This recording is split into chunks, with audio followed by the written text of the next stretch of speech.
సాయం సమయంలో ఇలా ఎవరైతే చేస్తారో వారి ఇంట అష్టలక్ష్ములు త్రిష్ట వేసుకొని కూర్చుంటాయి. సహజంగా సాయం సమయంలో చాలా అద్భుతమైన ఫలితాలు వస్తాయని గత వీడియోలో మనం చెప్పుకున్నాం. కానీ మనకి ప్రతి వీడియోలో మనం ఏం చేస్తూ ఉన్నాం, సాయం సమయంలో దీపం పెట్టండి, లక్ష్మీదేవిని ఆహ్వానించండి అని చెప్పుకుంటూ ఉన్నాం. వాస్తవానికి ఇవి చేసినప్పటికీ మనకి ఎందుకు రావటం లేదు? మీరు చేయవలసింది ఏమిటి అంటే, సాయం సమయంలో 5:30 నుంచి 6 గంటల లోపుగా మీరు లైట్ వేసి మనసులో ఇలా సంకల్పం చేసుకోండి. అష్టలక్ష్ములు మీ ఇంట్లో ప్రవేశించినట్లుగా, పూజా మందిరంలో త్రిష్ట వేసుకొని కూర్చున్నట్లుగా భావన చేయండి.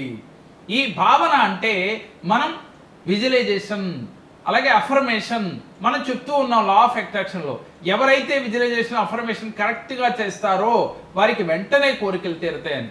కానీ మనం చేసేటప్పుడు మన ఆలోచన, మన శరీరము, మన మనస్సు కూడా చాలా ఉల్లాసంగా, సంతోషంగా, రియల్గా వచ్చినట్లుగా ఫీల్ అవుతూ చేస్తే తప్పకుండా మీకు అదృష్టం వరిస్తుంది.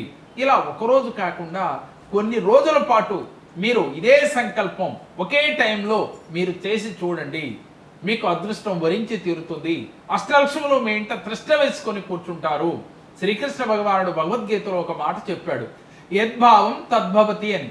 నువ్వు ఏదైతే భావిస్తున్నావో అది జరిగి తీరుతుంది అని.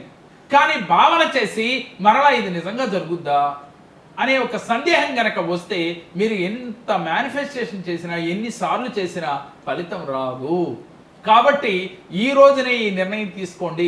నేను ఉన్నతంగా ఎదుగుతాను, ఊహించని మార్గాల ద్వారా ధనాన్ని నేను ఆకర్షిస్తాను, నేను సంపూర్ణ ఆరోగ్యంగా ఉంటున్నాను, రోజు రోజుకి నా ఆలోచన సరళి పాజిటివ్గా మారుతూ ఉంది, నేను చాలా గొప్ప ధనవంతురాలిని, నేను ఉన్నత భావాలు కలిగిన వాడిని. ఇలా సాయంత్రం పూట ఇలా అఫర్మేషన్ చేసి చూడండి. మీరు 5 పదాలే చెప్పండి, కానీ పాజిటివ్గా మీరు ఫీల్ అవుతూ చెప్పండి.